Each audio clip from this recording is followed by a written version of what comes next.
আসসালামু আলাইকুম সবাইকে। স্বাগতম আপনাদের সবাইকে আমাদের আজকের নিউ ভিউ এর আরেকটি নতুন পর্বে। আর আমার নাম সাদিয়া শারমিন। আজকে আমাদের সঙ্গে যিনি আছেন উনি একজন বিশিষ্ট প্রশাসক, একজন গবেষক, একজন লেখক, একজন ঐতিহ্য অনুসন্ধানী ব্যক্তি। উনার নাম জনাব মোহাম্মদ মাহমুদ আলী। উনি পরিচালক, অতিরিক্ত সচিব, নগর উন্নয়ন অধিদপ্তর। আসসালামু আলাইকুম ভাইয়া, আপনাকে আমাদের নিউ ভিউ এর ওয়ালাইকুম আসসালাম। নতুন একটি পর্বে স্বাগতম। স্যার, আপনাকে ধন্যবাদ জানাচ্ছি। কেমন আছেন? এই যে আলহামদুলিল্লাহ। ভাইয়া আসলে আপনার মতো একজন মানুষকে পাওয়া আমাদের জন্য খুব ভাগ্যের। আর কেন বলছি? কারণ আসলে আপনি এমন একটি জায়গায় আছেন যে আসলে আমাদের অনেক প্রশ্ন আপনার কাছে। যে কিভাবে কি হতে পারে, কি উন্নয়ন, অনেক কিছু।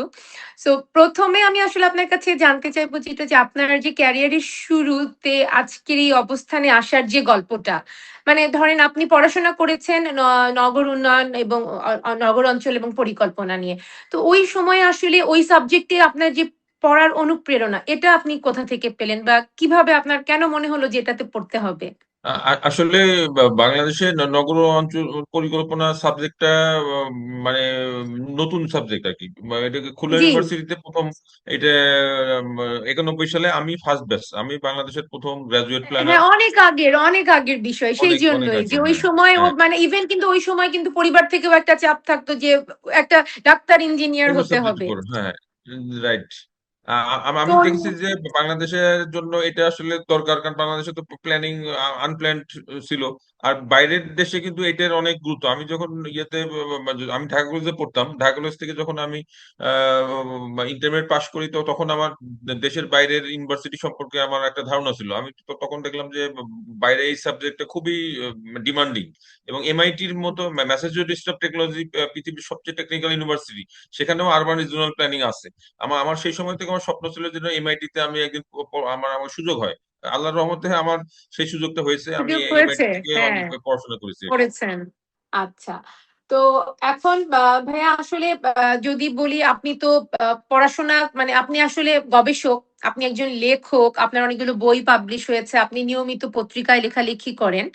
তো আপনার আসলে খুব ভালোবাসার জায়গা আসলে কোনটা? এবং আপনি প্রচুর ঘোরাঘুরি করেন। আপনি আপনার ট্রেনিং, ওয়ার্কশপ পারপাস এ তো অনেক জায়গায় গিয়েছেন। পৃথিবীর অনেকগুলো দেশে গিয়েছেন।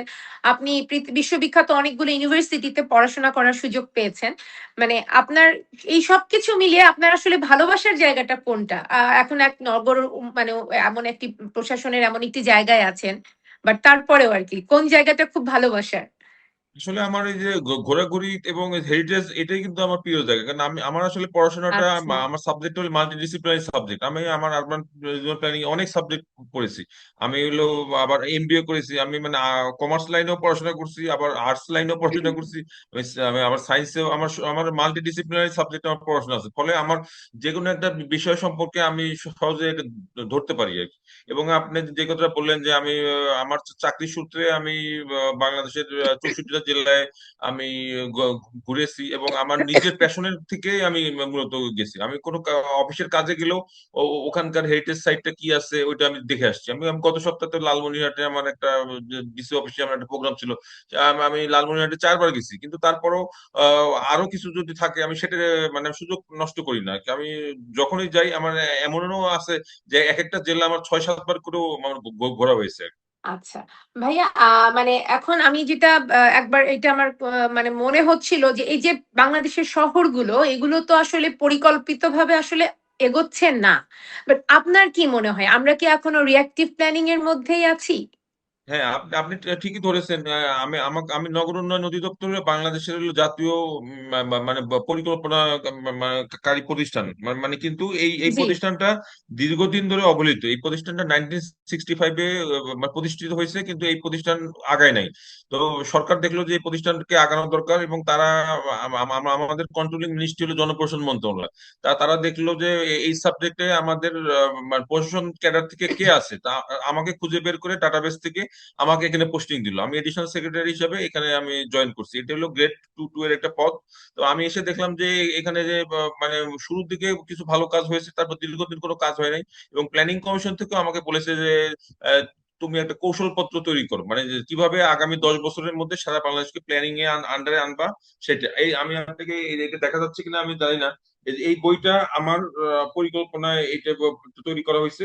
এখানে একটা 10 বছর মেয়াদি আপনার একটা প্ল্যানিং দেওয়া হয়েছে, যেভাবে বাংলাদেশের সবগুলো জেলা আপনার পরিকল্পনার আওতায় আসবে। বাংলাদেশ হলো পৃথিবীর সবচেয়ে অপরিকল্পিত ইয়ে, আর আমাদের নগর। যে পরিকল্পনাটা বেশি দরকার।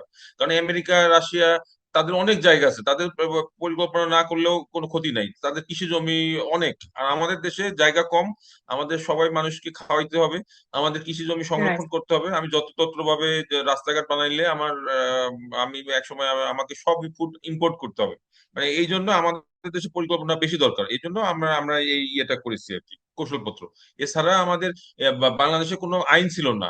আমাদের মানে আমাদের মানে এই বিএনপি সরকারের সময় এপ্রিল মাসের 8 তারিখে জাতীয় স্থানিক পরিকল্পনা আইন সংসদে পাশ হয়েছে।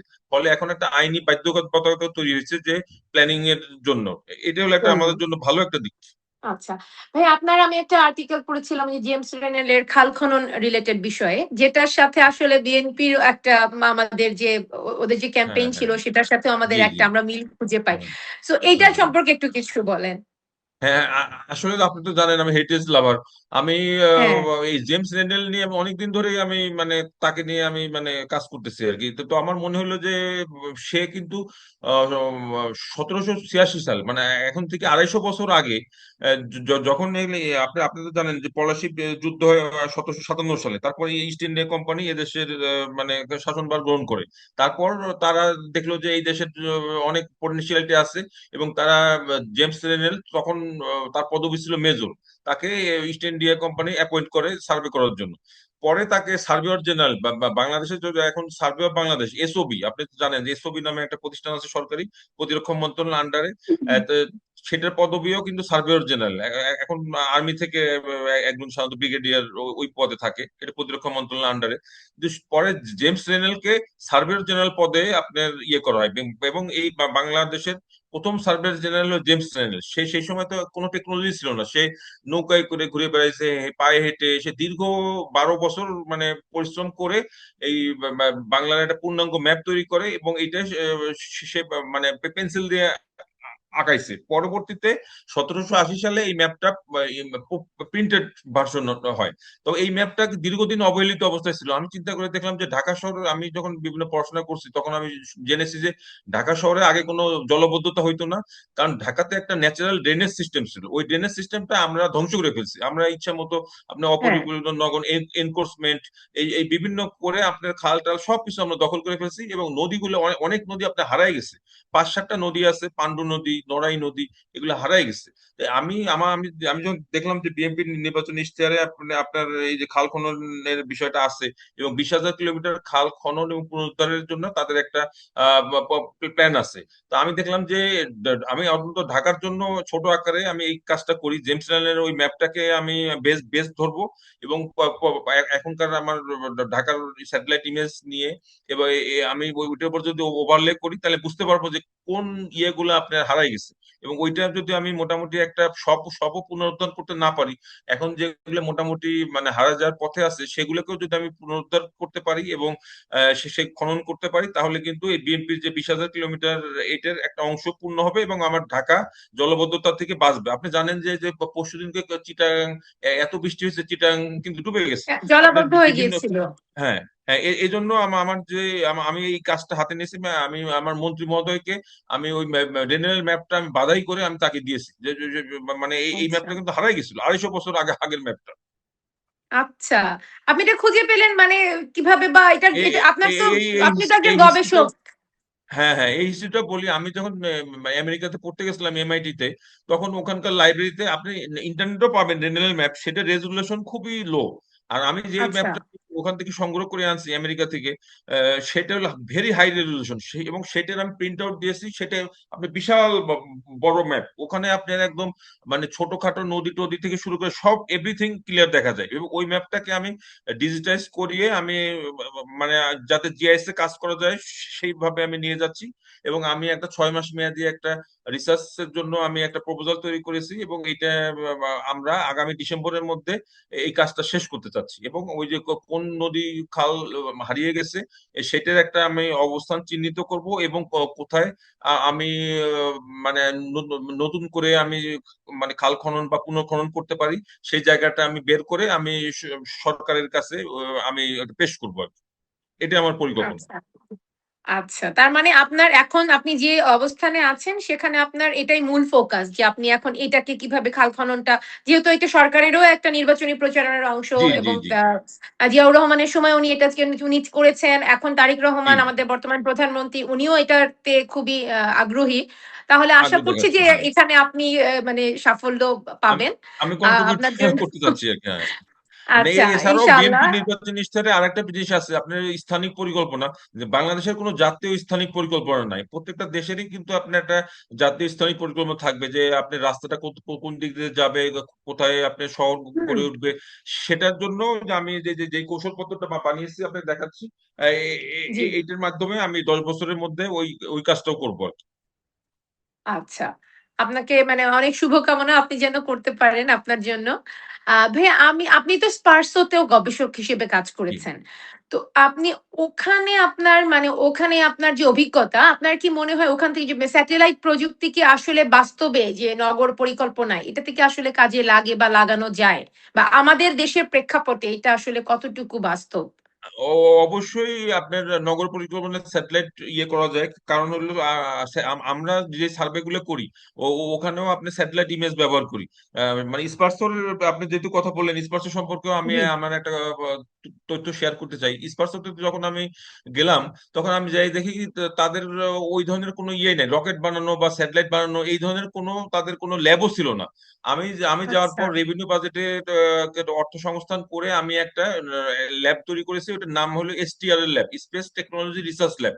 আপনি কখন স্পোর্টসে যাওয়ার সুযোগ হলে দেখবেন যে আমার মানে সময়কালে ওই ল্যাবটা প্রতিষ্ঠা করা হয়েছে, এবং ওখানে অনেক ধরনের আপনার সাইন্টিফিক যন্ত্রপাতি আনা হয়েছে। এখন তারা ছোটখাটো আপনার স্যাটেলাইটের কিভাবে বানাইতে হয় সেটা নিয়ে গবেষণা করতেছে, রকেট নিয়ে কিভাবে বানাইতে হয় এগুলো নিয়ে গবেষণা করতেছে। কিন্তু বাংলাদেশে স্পার্স তো 50 বছর আগে প্রতিষ্ঠিত হয়েছে, কিন্তু তারা ওইভাবে আগাইতে পারছিল না। আমি আমি মানে ওখানেও আমি ভালো কিছু করার মানে চেষ্টা করেছি। ওখানে আমার মানে কার্যকাল ছিল প্রায় 3 বছর।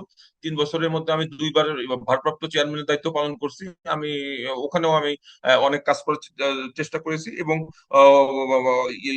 নগর পরিকল্পনার সাথে আপনার স্যাটেলাইটের একটা নিবিড় সম্পর্ক আছে। কারণ হলো এখনকার সার্ভে গুলা আপনি স্যাটেলাইট মাধ্যমে করলে অনেক অল্প সময় করা যায়। আর আপনি যদি ম্যানুয়াল রেনেল যে সময় করছে, সে 12 বছর ধরে ঢাকার একটা ম্যাপ ইয়ে করছে। আর স্যাটেলাইট দিয়ে আপনি ঢাকার একটা নতুন একটা ম্যাপ আপনি চাইলে 2 মাসের মধ্যে তৈরি করতে পারেন। ভাইয়া আপনার যেটা হচ্ছে বা আপনার যে পিএইচডি টপিক ছিল সেটা সম্ভবত ছিল যে ঐতিহ্য সংরক্ষণ, যেটা সাংস্কৃতিক ঐতিহ্য জি সংরক্ষণ। তো জি জি জি। আপনি আসলে এইটা এই যে টপিকটা এইটার মানে আমার প্রশ্নটা হচ্ছে যে আহ, এই সংরক্ষণ নিয়ে আপনার কি মনে হয় যে নগর পরিকল্পনা, আধুনিকায়ন এবং ঐতিহ্য সংরক্ষণ দুটোকে আসলে একসাথে এটা কি পসিবল? হ্যাঁ, এটা মানে একটাকে পসিবল, কারণ হলো আমার সমুন্নত আমার রেখে থিসিসের, আরেকটাকে হ্যাঁ মানে হ্যাঁ এগিয়ে নিয়ে যাওয়া আরকি। জি, আমার ওই যে যেহেতু আমি আরবান রিজনাল প্ল্যানিং ডিপার্টমেন্টে পিএইচডি টা করেছি, মানে আমাকে আরবান প্ল্যানিং এর সাথে ওইটার ইন্টিগ্রেশনটা আমার একটা ইয়ে ছিল, যে মানে আমার একটা আউটপুট ছিল, যে আমার একটা জিনিস ছিল যে আমার একটা ক্রাইটেরিয়া ডেভেলপ করা। আমি হেরিটেজ সাইট তো বাংলাদেশে আমার মানে আমি তো সারা বাংলাদেশে আনাচে কানাচে ঘুরেছি। বাংলাদেশে প্রায় 5,000-এর মতো হেরিটেজ সাইট মোরলেস মানে ছিল বা আছে। তো এইটা আপনার মানে সঠিক একটা ডাটাবেস ছিল না। আমি একটা ডাটাবেস তৈরি করেছি আমার থিসিসের আওতায়। আর একটা কাজ করেছি, সেটা হলো আপনার ক্রাইটেরিয়া ডেভেলপ করছি। মানে আপনার কোন হেরিটেজ সাইটটা আগে আপনি নিবেন, যেহেতু আমাদের গভর্নমেন্টের রিসোর্স সীমিত, আর্কিওলজি ডিপার্টমেন্ট এটা দেখভাল করে। তারা মাত্র 520-25টার মতো আপনার প্রোটেক্টেড হেরিটেজ সাইট হিসেবে ডিক্লেয়ার করেছে, কিন্তু সেগুলো আপনি মানে অর্থের অভাবে সংরক্ষণ করতে পারতেছে না। এবং বাংলাদেশে এই হেরিটেজ সাইট মানে লিস্টিং এর মানে বা প্রোটেক্টেড লিস্টিং করার মানে পদ্ধতিটা মানে সাইন্টিফিক সাইন্টিফিক না। এখানে আপনার ধরেন একজন মানে একজন এমপি একটা ডিও দিল, মানে তার এলাকায় একটা পুরনো মসজিদ আছে বা একটা মন্দির আছে বা একটা জমিদার বাড়ি আছে, সেটা ইয়ে করা হয়। কিন্তু মানে কোনটার গুরুত্ব মানে আপনার মানে গ্রেডিং, আমি একটা ক্রাইটেরিয়া ডেভেলপ করেছি এবং গ্রেডিং সিস্টেম এটা ডেভেলপ করছি। গ্রেড এতে আপনার ওই অনুযায়ী যদি আপনি র্যাঙ্কিং করেন, ধরেন 80-র উপরে যেগুলো পাবে সেগুলো হলো গ্রেড এ। আর ধরেন 60 থেকে 80 যেগুলো, সেগুলো হলো বি ক্যাটাগরি। তারপরে আপনার তার নিচে আপনার সি ক্যাটাগরি। মানে এইভাবে একটা যদি সাইন্টিফিক, আপনি যদি প্রথমে আপনাকে লিস্টিং করতে হবে যতগুলো হেটের সাইড আছে, তারপর সেটাকে আপনি গ্রেডিং করবেন। গ্রেডিং করলে আপনি প্রায়োরিটি অনুযায়ী গভর্নমেন্টের রিসোর্স আপনি ওখানে অ্যালোকেট করে আপনি সংরক্ষণ করতে পারবেন। এটাই ছিল আমার একটা থিসিসের মূল কাজ, এবং এটা আমি গ্রেডিং ক্রাইটেরিয়া এটা আমি ডেভেলপ করেছি। এবং আরেকটা ছিল যে আমার ওই হেরিটেজ সাইট গুলো আমার আরবান প্ল্যানিং এর মানে প্ল্যানের সাথে ইন্টিগ্রেশন করা। মানে আপনার আমরা নগর উন্নয়ন অধিদপ্তর থেকে যত প্ল্যান করতেছি, সেখানে যে হেরিটেজ সাইট গুলো আছে সেগুলো আমাদের প্ল্যানে আমরা চিহ্নিত করে দিচ্ছি, এবং ওইটা যেন বিনষ্ট না করা হয়, এবং ওইটা আমরা গেজেট করে দিতেছি। ধন্যবাদ। আচ্ছা ভাইয়া, আপনি অনেকগুলো বই লিখেছেন এবং বই লেখার জন্য আপনি আসলে দেশের একেবারে যত যেখানে যাওয়া প্রয়োজন, যতগুলো ডিস্ট্রিক্টে যাওয়া প্রয়োজন আপনি অবশ্যই গিয়েছেন।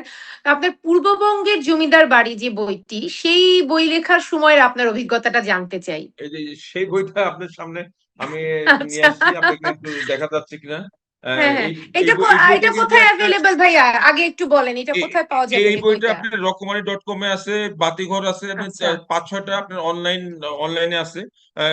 আচ্ছা এবং এইটা হলো বিভিন্ন এমবেসিতেও তারা ফরেন মিনিস্ট্রি তারা এটা মানে সংরক্ষণ তারা তাদের ইয়েতে রাখার জন্য তারা এটা কি চিন্তা ভাবনা করতেছে। ইংলিশেও আছে? না না, এটা এটা কি বাংলাতেই ইংলিশে? করা হয়েছে। হ্যাঁ, ইংলিশে অনুবাদ কি পাবে? এটা কি মানে অ্যাভেলেবল ইংলিশের না, অনুবাদ বা ইংলিশের কিছু? জন্য এখনো আমি ওইরকম ইয়ে করি নাই, কারণ মানে ম্যাক্সিমাম রিডার তো বাংলাদেশে বাংলাদেশি। এবং আচ্ছা পশ্চিমবঙ্গে আমার এই বইটার অনেক ডিমান্ড আছে। পশ্চিমবঙ্গের অনেকগুলো হ্যাঁ দোকানে আপনার এর বিক্রি হয়। কারণ হলো আপনার আমার এই জমিদার বাড়ির ইয়ে থেকে একটা জিনিস আমি পেয়েছি, যে জমিদারদের মধ্যে 80%-এর মতো আপনি হিন্দু জমিদার ছিল, এবং হিন্দু জমিদারের আচ্ছা ম্যাক্সিমামই আপনার মানে দেশভাগ 47 সালে দেশভাগের সময় অনেকে চলে গেছে। তারপর 65-এ যখন ভারত পাকিস্তান যুদ্ধ হয় সে সময় কিছু চলে গেছে। আবার 71-এর যুদ্ধের সময় অনেকে চলে গেছে। ফলে ওইখানে আচ্ছা যারা কলকাতা এবং অন্যান্য মানে অঞ্চল স্টেটে যারা আছে, তারা তাদের এই বাড়ির প্রতি তাদের একটা টান আছে। তারা ইতিহাস জানতে চায়। আমার সাথে অনেকে ফেসবুকে তারা বিভিন্ন সময় জানতে চাইছে যে আমার বাড়িটার ছবি দেখান। ফলে এই বইটা কলকাতাতেও অনেক মানে ডিমান্ড আছে আর কি। এবং এইটা আমার আচ্ছা বইটা লিখতে আমাকে 10 বছর লাগছে। আমি 2014 সাল থেকে 10 বছর?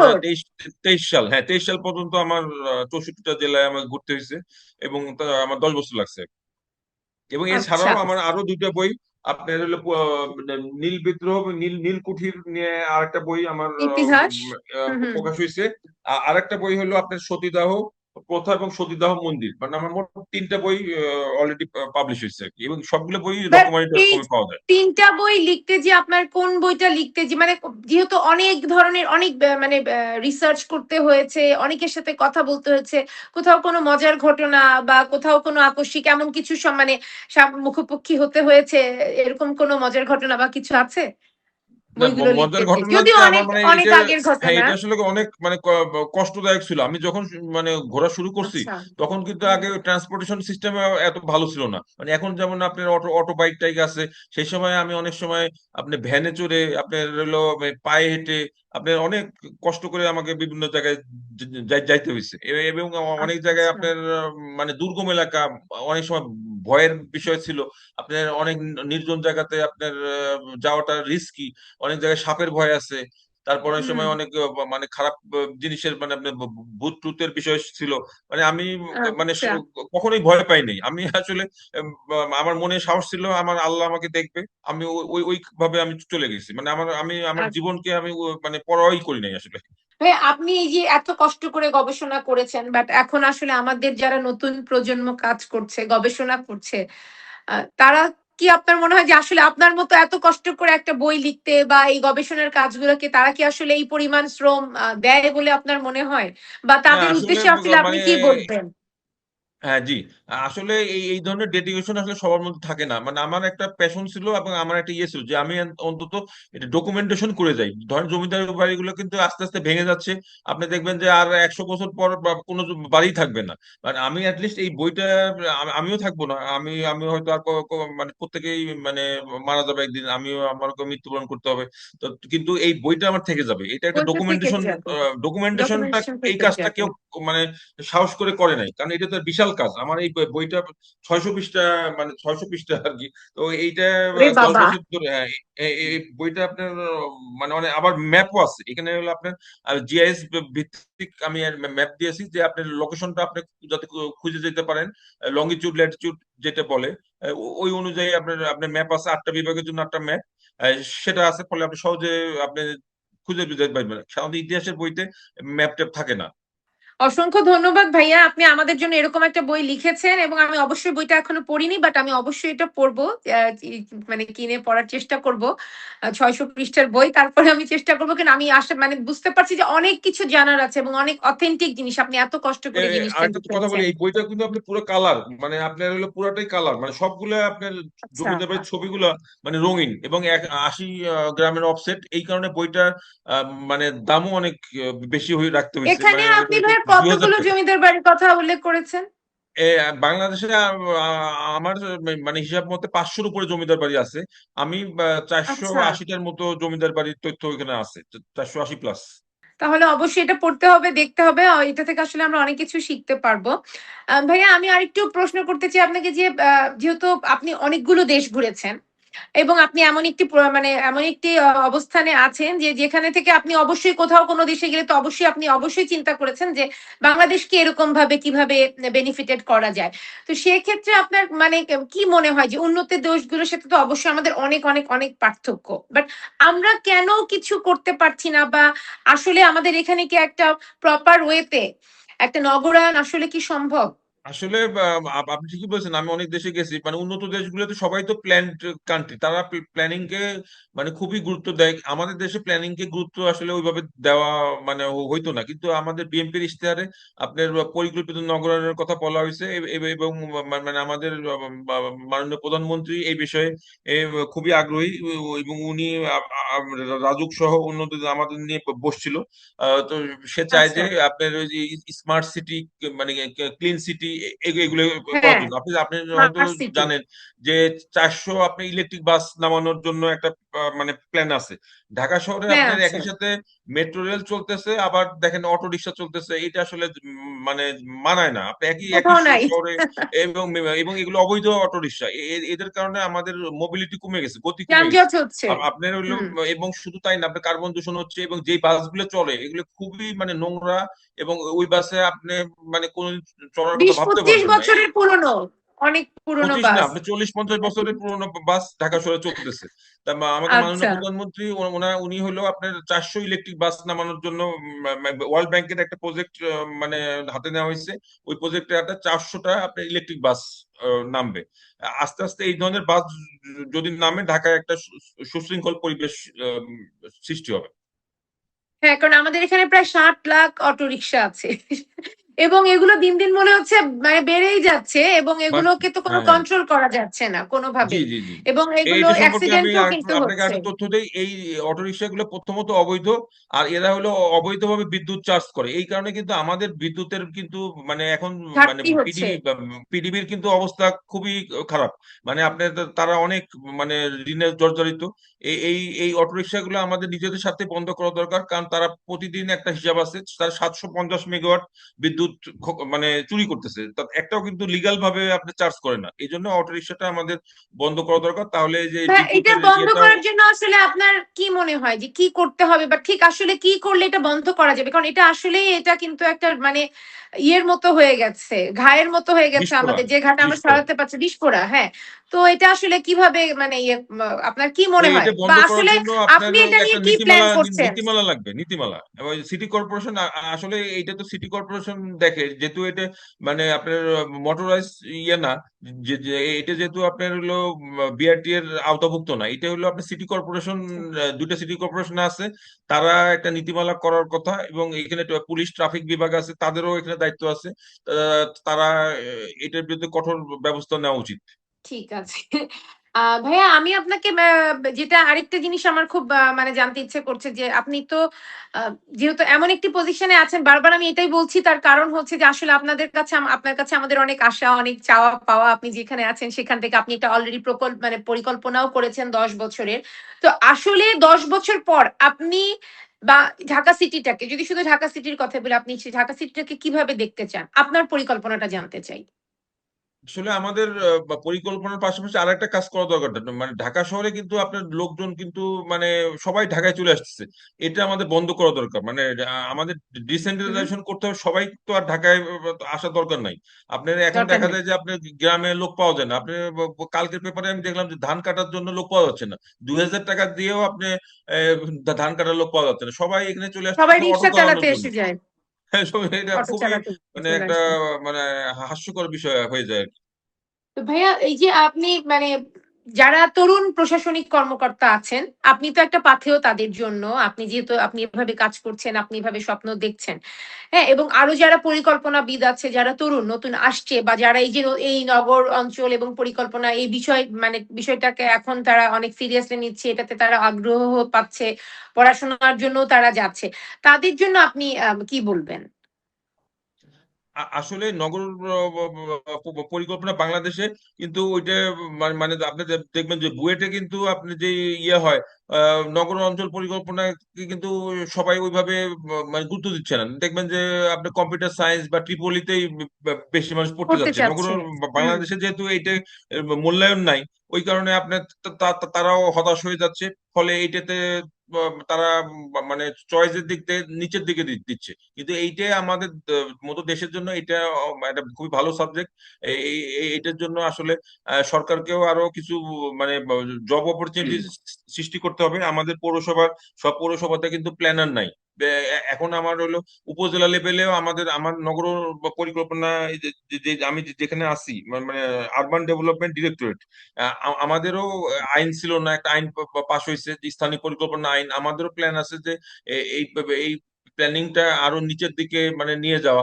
আমাদের প্ল্যান হলো মানে জেলা পর্যায়ে আমাদের অফিস থাকবে। অফিস থাকলে হবে কি, আরো আপনার প্ল্যানার চাকরির সুযোগ পাবে, সরকারি ভাবেও হুম, পাবে। আবার হলো আমাদের অনেকগুলো উন্নয়ন কর্তৃপক্ষ কিছু আছে, আপনি জানেন যে রাজুক, তারপর হলো আপনার চট্টগ্রাম উন্নয়ন কর্তৃপক্ষ বা সিডিএ, তারপর হলো রাজশাহী উন্নয়ন কর্তৃপক্ষ, খুলনা উন্নয়ন কর্তৃপক্ষ, এগুলো পুরানো ছিল। আর কক্স দিয়ে মানে কক্সবাজার উন্নয়ন কর্তৃপক্ষ, এর পাশাপাশি মানে বর্তমান সরকারের সময় আরো 5-6টা নতুন উন্নয়ন কর্তৃপক্ষ তৈরি হয়েছে। যেমন আপনার হলো আপনার হলো কুমিল্লা, ময়মনসিংহ, তারপর হলো সিলেট, বরিশাল, রংপুর, এরকম 5টা উন্নয়ন কর্তৃপক্ষ নতুন তৈরি হয়েছে। মানে এভাবে যদি আপনার আরো মানে আপনার এই ধরনের মানে প্রতিষ্ঠান তৈরি হয়, এবং সেখানে প্ল্যানারদের আরো চাকরির সুযোগ হবে, এবং মানে পরিকল্পনার ক্ষেত্রেও বাংলাদেশ আগায় যাবে। ভাইয়া আমরা বেশি সময় নিব না আপনার আর। বাট আমি একটা জিনিস আপনার মানে কাছে জানতে চাইবো যে, উন্নয়ন তো আমাদের হচ্ছে। মানে যেভাবেই হোক উন্নয়ন হচ্ছে, আমরা কিছু হলেও দেখতে পাচ্ছি। কিন্তু উন্নয়নের নামে কি আমরা আমাদের ঐতিহ্যকে হারিয়ে ফেলছি? তার কারণ হচ্ছে যে যেমন পুরানো ঢাকায় আমরা দেখি যে ওখানে অনেকগুলো পুরনো ঐতিহ্য আছে। কিন্তু সেগুলো হেলে পড়ছে বা সংস্কারের অভাবে সেগুলো আসলে এমন হয়ে যাচ্ছে যে আসলে ওগুলো ডিমলিশ করাটা জরুরি হয়ে যাচ্ছে। ওগুলোকে আমরা সংরক্ষণ আর করতে পারছি না। বাট ওগুলো যদি আমাদের আর না থাকে তাহলে কিন্তু আসলে পুরান ঢাকার যে ঐতিহ্য সেটা কিন্তু আস্তে, আস্তে বিলুপ্ত হয়ে যাবে। তো সেক্ষেত্রে আপনার কি মনে হয় মানে আমরা কি করতে পারি? কি পদক্ষেপ ওগুলোকে কি সংরক্ষণ করা সম্ভব কিনা? বা অবশ্যই যদি কোনো একটা কিছু হয়ে যায় দুর্ঘটনা, তাহলে সেটার সাথে ধ্বংসাবশেষ অনেক কিছুর মানে আ আরকি সম্পর্ক আছে। তো সেক্ষেত্রে আপনার কি মনে হয় আমাদের এই ক্ষেত্রে আসলে কিভাবে আগানো উচিত আমাদের? আমাদের আসলে দুটো মিলেই আগাইতে হবে। রাজুক পুরান ঢাকা নিয়ে একটা প্ল্যান করতেছে, সেটা ঢাকা রিজেনারেশন প্রজেক্ট। ওইটার আওতায় আপনি আচ্ছা, মানে যেগুলো ভালো হেরিটেজ সাইট আছে সেগুলোকে তো আপনার সংরক্ষণ করতেই হবে। যেমন কিছু আছে আপনার হলো মানে পুরনো বাড়ি, মানে সব বাড়ি আপনি সংরক্ষণ করতে হবে তা কিন্তু না। আপনার ওইরকম আমি যে কথাটা বললাম, গ্রেডিং সিস্টেম, আপনার গ্রেডিং সিস্টেম করে আপনি যেগুলো এ ক্যাটাগরির, যেগুলো হেরিটেজ সাইট বা বি ক্যাটাগরি, সেগুলোকে আপনি সংরক্ষণ করতে হবে। যেমন হলো পুরান ঢাকাতে আপনার বড় কাটরা কিন্তু আপনার বড় হলো কাটরা। মোগল আমলের জিনিস, ছোট কাটরা, এই দেশে সুবেদার শায়েস্তা খানের সময়কার ইয়ে, হুম হুম। এই ধরনের আপনার মানে অনেক যেগুলো হাই প্রোফাইল, তারপর রূপলাল হাউস, এগুলো আপনি সংরক্ষণ করতেই হবে। কিন্তু আমাদের যেহেতু জায়গা সীমিত, আমাদের সব পুরান ঢাকার বাড়ি কিন্তু আমার যেগুলো হলো একজন মানে একটা ব্যক্তির বাড়ি, মানে যার ওইরকম মানে মানে এত ইম্পর্টেন্ট ব্যক্তি হিসাবে সে পরিচিত না, তার বাড়ি তো আপনার অবশ্যই আপনাকে মানে নিরাপত্তার কারণে ভাঙতে হবে, কারণ ওখানে যদি হ্যাঁ, থাকতে যে যদি ঝুঁকি দুর্ঘটনা থাকলে। ঘটে। হ্যাঁ, হুম। এইটাই আর কি। থ্যাংক ইউ ভাইয়া, আপনাকে অসংখ্য ধন্যবাদ, আপনি আমাদেরকে অনেক সময় দিলেন। আমরা আপনার যে পরিকল্পনা, আমরা আপনাকে সেটাকে সাধুবাদ জানাই এবং আপনার জন্য আমাদের অনেক শুভ কামনা থাকলো, দোয়া থাকলো যাতে আপনি সেটা বাস্তবায়ন করতে পারেন এবং আমরা ঢাকা শহরের নাগরিক হিসেবে সেই ফলটা ভোগ করতে পারি। আপনাকে ধন্যবাদ এই প্রোগ্রামটা আয়োজন করার জন্য। দর্শক শ্রোতা, আপনাদের সবাইকে আমার সাথে থাকার জন্য ধন্যবাদ। আরেকটি পর্বে আমাদের সাথে যুক্ত হবেন। এখানেই শেষ করছি।